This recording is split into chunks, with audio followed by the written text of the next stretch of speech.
I love watching Josh Allen play quarterback, and I do not care who knows it. Let me show you my absolute favorite play of his entire career so far. Are you ready for this? Because it's incredible.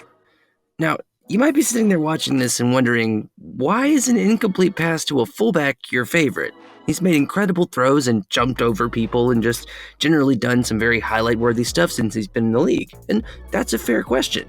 But none of that even compares to this 40-plus yard deep ball to a fullback, who was double covered, by the way, in overtime of their most important game of the year.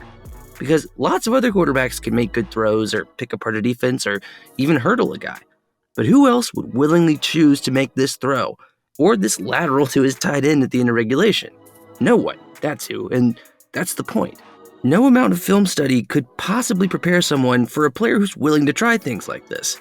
I love watching Josh Allen play because his games all but guarantee something that's actually pretty rare in the modern day NFL. The chance to see something you've never seen before.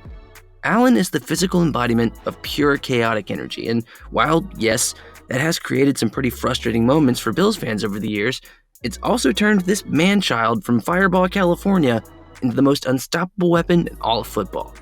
Even Josh Allen's origin story is atypical of what you'd see from a guy in his position. Born in a small town about 40 miles from Fresno, Allen was not highly recruited out of high school.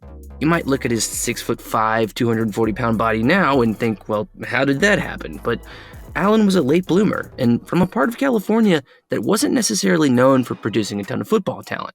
He didn't get any scholarship offers after his senior year, so he opted for the JUCO route, where he finally got the attention of the University of Wyoming.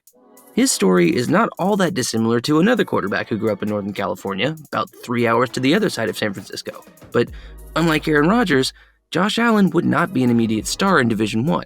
In fact, in Allen's first start, he broke his collarbone after throwing just 4 passes, ending his entire season.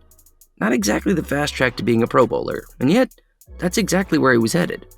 When Allen came back healthy in 2016, he started to showcase exactly the kind of voodoo magic wizardry that we've all learned to associate with him, as well as a willingness to attempt, and frequently complete, some absolutely preposterous throws. Some of those throws ended up in the hands of the other team, but regardless, Allen was putting up some pretty gaudy numbers and putting some things on tape that NFL scouts were quickly becoming very interested in. Allen was in the mix for being the first overall pick in the 2017 draft, a long way from his days of anonymity in Firebaugh, but instead opted to stay another year at Wyoming to develop his skills. And while it may have been more beneficial in the long term, that decision to stay another year probably cost Josh Allen a whole lot of money.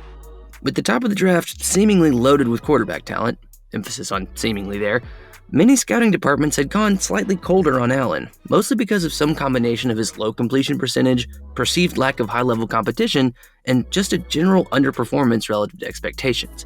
In the end, 6 players, 2 of them quarterbacks, ended up going before Allen in that draft, but I'm pretty sure most of those teams severely regret that now. While he didn't come into the league as polished as some other guys might have, Josh Allen has always been an effective offensive weapon. In his first year as the Bills starter, Allen finished 24th in the league in total QBR, which isn't great, even for a rookie, but he also finished 2nd in rushing yards and 1st in rushing touchdowns among all quarterbacks. This was also the same season that Allen shocked everyone by hurdling Anthony Barr, a 6'5", 4-time Pro Bowl linebacker, in their game against the Vikings. There's no stat that keeps up with that kind of thing, but it was still a pretty important clue as to what kind of football player we were dealing with here. Allen's propensity for doing the spectacular has remained in place for his entire career so far, but since 2018, he's also become a lethally efficient passer.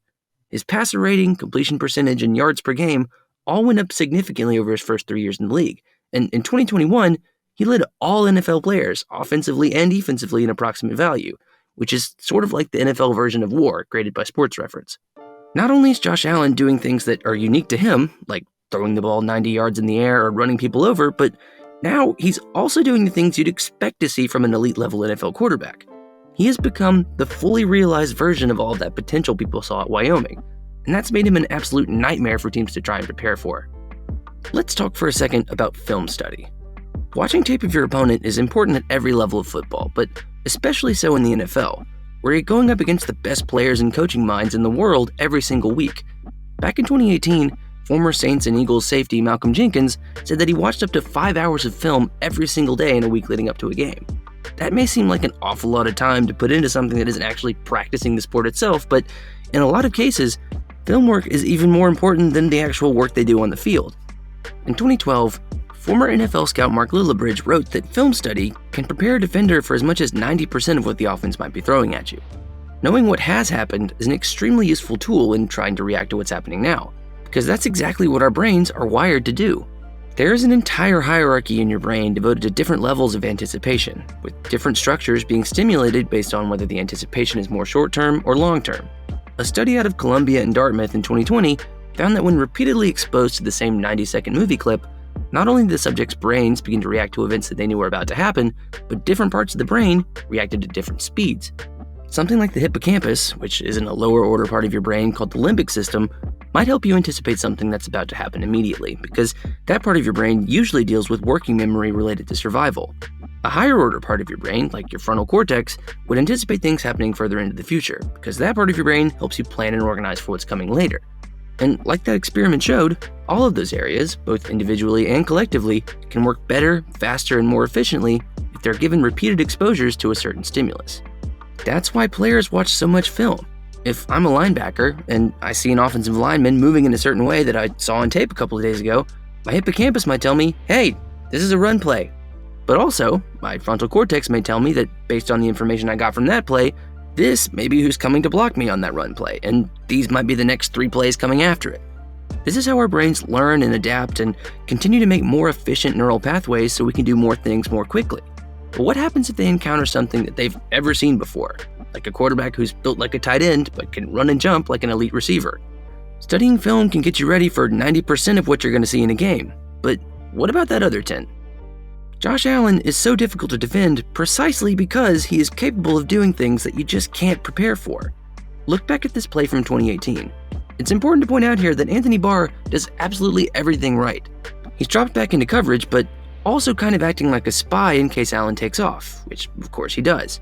Barr reads it, gets to Allen before he can reach the first down marker, and then he's just not there anymore.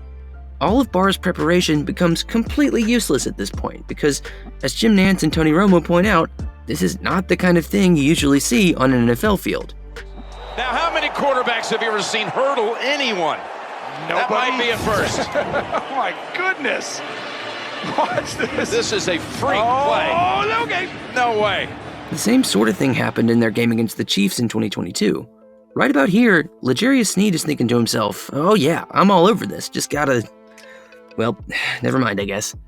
And then this happens just for good measure to get the first down. A couple plays later, Allen points Dawson Knox open and then throws him an absolute rocket to put the Bills ahead. The Chiefs are trying to figure out what the heck just happened, but for Josh Allen, confusing or exotic things are just kind of part of the experience. There's been a lot of research put into understanding how our brains respond to uncertainty, and generally, the answer is not well. You can see how that played out on a more macro scale in the way that the pandemic affected people's anxiety. The WHO reported in March 2022 that anxiety symptoms around the world increased by 25% in the pandemic's first year, in no small part because no one had ever experienced anything like it before. In 2021, neuroscientists at MIT described how your brain functions completely differently when presented with a new stimulus than to one it already knows. In both cases, your frontal cortex processes the content of the stimulus, but your thalamus, which is another piece of your limbic system along with the hippocampus, helps to figure out how certain you are about that stimulus. In other words, one part of your brain tells you what you're seeing or hearing, and another tells you whether or not you've seen or heard it before. And if the answer is no, then buckle up, because you're about to have to figure it out on the fly, which is not at all where your brain wants to be.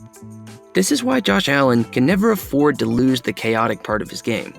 I know it's frustrating, Bills fans, to see him force things sometimes and make mistakes like the one that cost him that game against the Vikings. In 2022, Allen led the NFL in interceptions through 10 weeks, but he was also second in touchdowns, and the fact of the matter is that his unpredictability puts defenders in some extremely uncomfortable positions, and that's going to end up being more of a positive than not an overwhelming majority of the time. Objectively, defenders not being able to anticipate what he's going to do next gives Allen a massive advantage. It's similar to the idea of a pitcher being effectively wild in baseball. If they don't know what's about to happen, then neither does the hitter, and in both cases, that disproportionately benefits the person with the ball in their hands. And subjectively, it's just fun to watch. In my mind, The NFL has become so systematized and the players are all so good that there's like maybe a 5 to 10% difference between Team 1 and Team 32. There's someone out there who's doing something unique on a pretty regular basis, and it behooves us to appreciate them for it. Josh Allen has actually become the thing that NFL scouts and coaches do their best to turn their first-round quarterbacks into. He slipped in the draft probably because front offices around the league were afraid he was going to turn into another Paxton Lynch or Blaine Gabbert, but turns out that the kid from Firebaugh was that dude the whole time. The Bills were one of the rare teams that went unicorn hunting and actually found one. Will he occasionally do inexplicable things in crucial situations that may or may not cost his team the game? Yeah, but I think him getting rid of that part of his game for the sake of being safer would be a mistake. It would be one thing if Josh Allen was just a run-of-the-mill gunslinger whose risk-taking made him more of a liability than an asset, but he's not. Most of the time, his creativity and spontaneity don't come at the cost of being irresponsible, and the numbers on both how willing he actually is to throw the ball into coverage and how efficient he is overall help bear that out. His production is a direct result of both his unique physical gifts and his ingenuity, and most of all, the confusion that combination creates in those trying to stop him. Josh Allen isn't just a loose cannon out there throwing the ball around willy-nilly. The man is a chaotic genius, and if he keeps this up, he's going to be a problem for a very long time.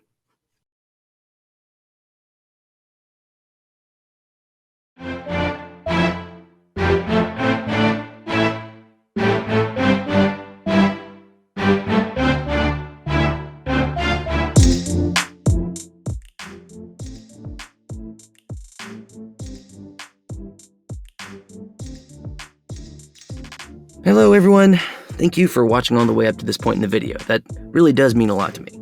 I'm Will, and if you're new here, welcome. This is my channel, Student of the Game, where we talk about all things sports psychology and culture.